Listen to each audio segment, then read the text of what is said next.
Speak to the Turkish analyst and research associate at the Foreign Policy Centre, Ziya Meral, who's here with me. And Ziya, just a quick word on the refugees, first of all. Did Turkey have any option but to close most of those border crossings, given the weight, the flood of people that we were seeing there?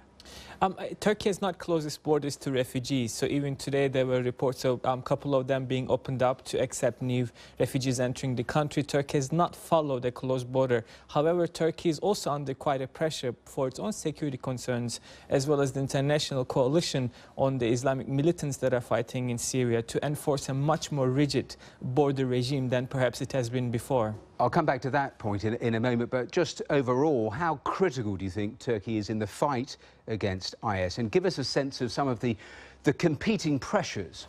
It is non-negotiable. Turkey's role is clearly non-negotiable in campaign against ISIS, just as Turkey's role is non-negotiable towards any possible political or military intervention against Syria.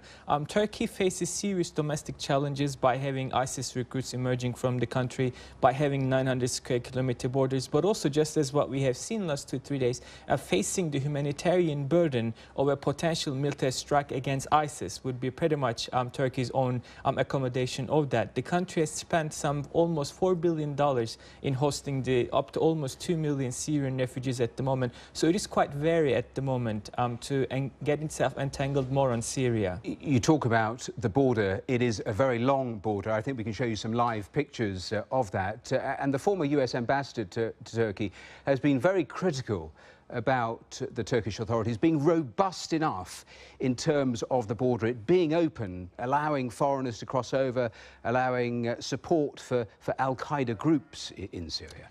That's not the full picture. I think one can rightfully criticize Turkish policy and participation in Friends of Syria, a group that actively sought to support various opposition groups to topple Assad government, and whether it was the right policy that can be discussed. For the last 9 months or so, Turkey has been enforcing an extremely rigid border policy, but in a border that involves 900 square kilometers, it is impossible to have a watertight border control. The questions around whether Turkey will partake in a military operation that US might be leading against ISIS, that's not necessarily a question of which groups Turkey supports. It's a question of national interest and long-term plans that are not there. Isn't it in their national interest, though, to combat IS? And, of course, the whole picture has been muddied by so many Turkish hostages. We saw the release over the weekend, but there has been a suspicion that somewhere there was some sort of tacit agreement, a deal, so that Turkey wouldn't participate in this American coalition.